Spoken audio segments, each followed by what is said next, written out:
India just bombed Pakistan. India literally just attacked Pakistan, and this is not good. This attack was a reaction to what happened on 22nd when 5 militants from Pakistan terrorist group come in and killed 26 only men. They allowed their wives to live. They killed 26 men, letting the women know, go show Modi what we did. They had the folks who said, what religion are you? I'm Hindu. Boom, kill them. What religion are you? I'm Muslim. Oh, really? Yeah. Why don't you tell me the Islamic kalima? They don't have it. Boom, kill them. Now, why does this matter? Because when you think about the top countries in the world with the most nuclear arsenal, you know where Pakistan and India are? Neck and neck. 1/6 place, which is India with 172. The other is 170. And by the way, do you know how a Pakistani official just responded to Al Jazeera named Faisal Kundi? You know what he said about nuclear weapons? Listen to this. Our nuclear bombs are not meant to be displayed in museums. We will use them if attacked by India. All is fair in love and in war. He said this on April 30th. Today's the attack by India. This could escalate like this. And the reason why this has happened, a lot of people are talking about going back to, hey, when you think about, is this like a World War III possibility? Because we can't have those two guys go at it. Or is this more like Cold War, what happened where Russia was communism and they were behind all the Korean War, Vietnam War, all the, even some of the war that was happening with the Iran-Contra, they're behind of it? Or is this more like, in this situation, China's behind everything because they're instigating Pakistan? Is U.S. all of a sudden going to get involved with this? Russia's kind of involved because they got a very good relationship with India. 60% of the military equipment that India uses, they bought from Russia, and 40% of the oil that Russia sells, India is the customer. So there's a very interesting dynamic going on here. We're going to talk about that today.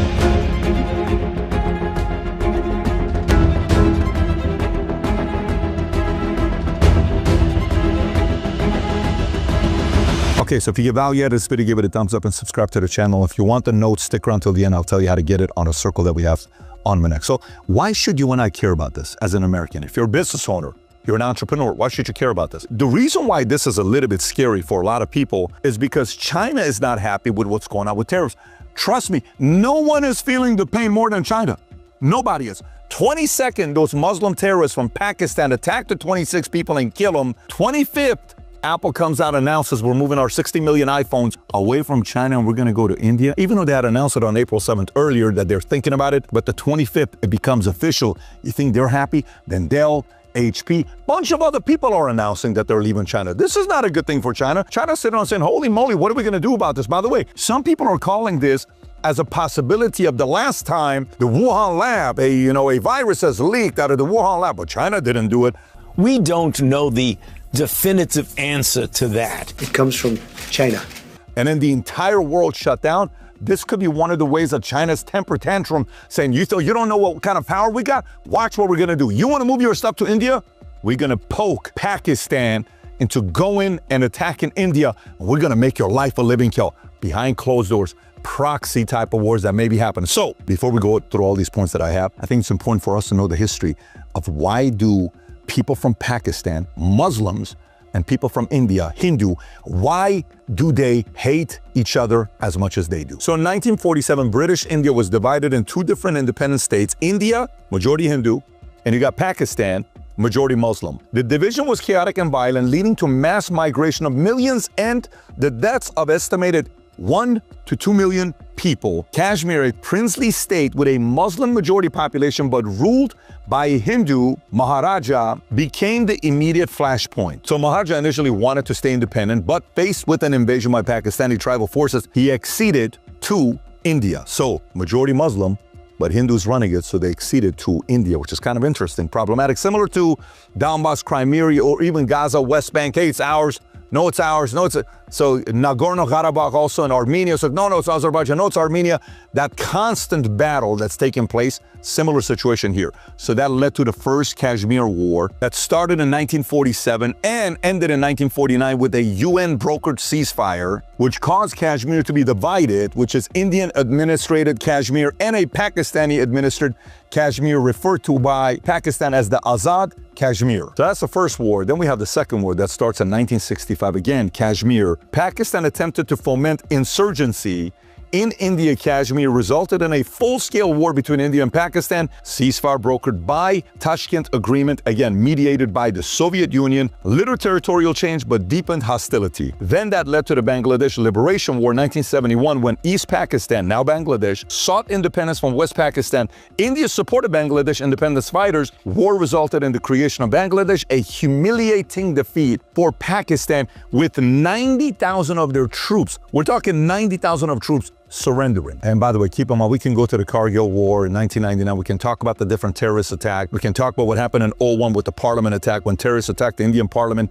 nearly triggering another war. We can talk about the Mumbai attacks in 2008, which militants from Pakistani base, Lashkar al-Taibi, killed over 170 people. They also attacked the Taj Mahal Hotel, which I visited before in Mumbai. It's a beautiful property, right on the water. And massive international outrage followed. You can also talk about the Pulwama attack, 2019. Suicide bombing killed 40 Indian soldiers in Kashmir. India responded with airstrikes in Balakot, Pakistan. This is constant. And then it leads to the nuclear development, where they said, look, man, if we're going to be doing this, we got to make sure we're ready for this. 1974, India tested its first nuclear device, Smiling Buddha. 1988, both India and Pakistan officially tested nuclear weapons. Then post-1998, fear of conventional wars escalating into nuclear exchanges became a constant concern. And obviously, this most recent attack on April 22nd, people are like, wait a minute, what are we doing with this? Modi responded to the attacks on April 22nd. Here's what he said on Twitter. I strongly condemn the terror attack in Pahalgam, Jammu and Kashmir. Condolences to those who have lost their loved ones. I pray that the injured recover at the earliest. All possible assistance is being provided to those affected.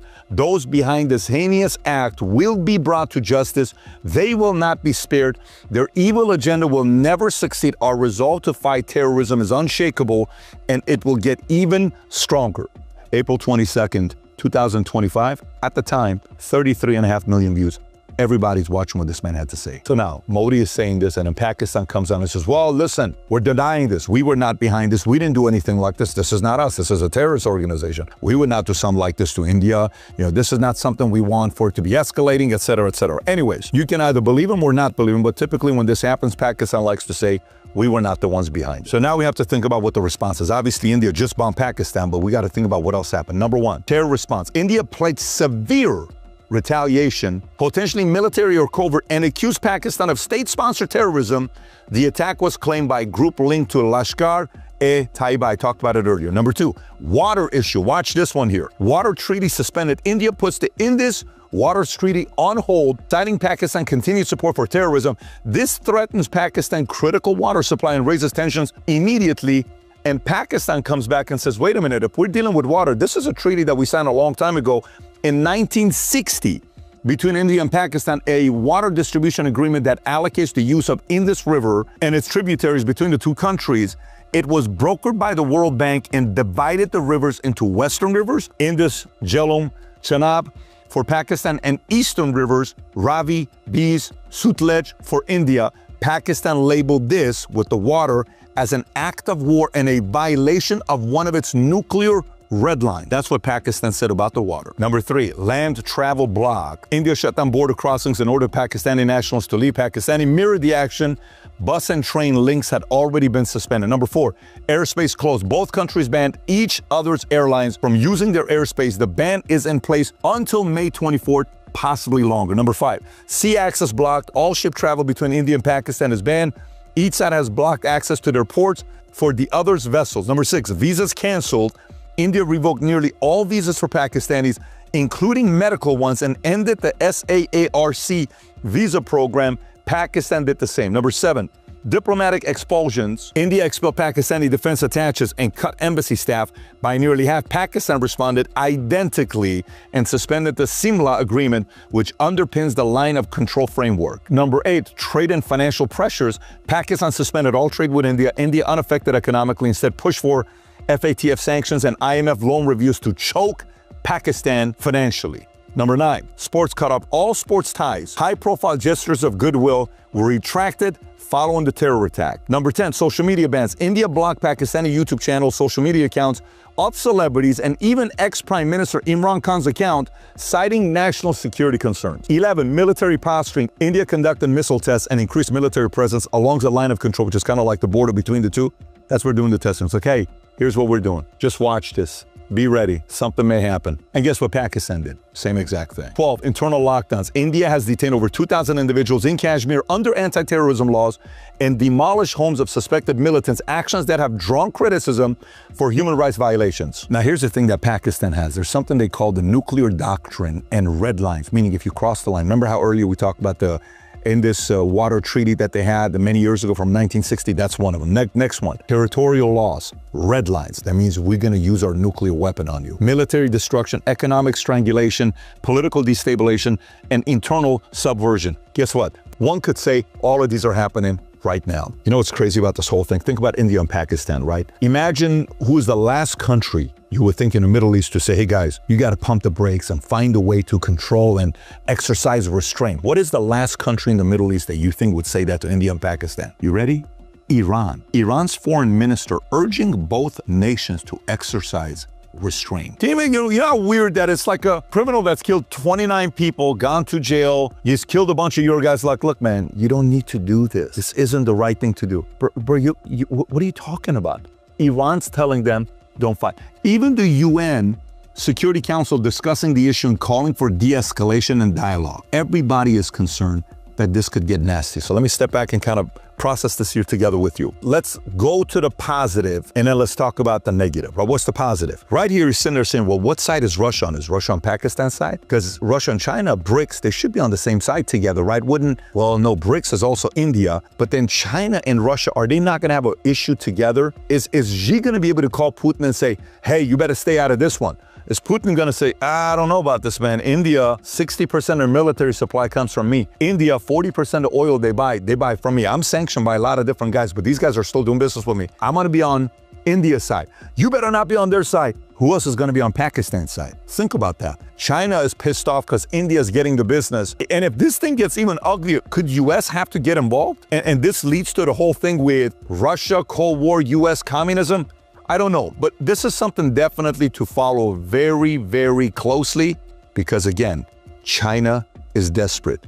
On the big stage, if China goes and they're seen sitting down with Xi, in their eyes, it's a loss because they lose face in front of their people. Their pride doesn't want to get them to fly to DC, Pennsylvania Avenue, sit down and have a conversation with President Trump, J.D. Vance, Lutnick, and others, because again, they don't want that. Just a week and a half ago, 2 weeks ago, they said, we're willing to have talks with US as long as they're willing to be respectful to us. This isn't about respectful. This is getting nasty. And anytime somebody gets desperate, I was always told many years ago, never recruit desperate salespeople because they will misrepresent because they need to pay the bills. Never. Always make sure your sales guys have money in the bank. Always make sure your sales guys' marriage is good. Always make sure your sales guys are doing okay. Because if they don't have money in the bank, marriage isn't good, they will misrepresent and sell anything because they're in a desperate place that could lead to compliance issues. China's that salesperson that's desperate right now. And they're capable of doing anything dumb, with this being one of them. I just hope it doesn't get any worse than it is today. We're gonna find out because it's way too early. So keep your eyes on what's going on with the story. As we hear updates, we're going to do more things about this as well. So if you want these notes, everything that we just discussed right now, you can find all of this in the entrepreneur circle that we have on Minnect. Go to this QR code. It'll take you there. We'll give you all these notes. If you got value out of it, give it a thumbs up and subscribe to the channel. And if this is a story you want to know a little bit more about, I did a video about a year and a half ago. Is India the next China? If you've never seen it, click here to watch it. Take care, everybody. Bye-bye, bye-bye.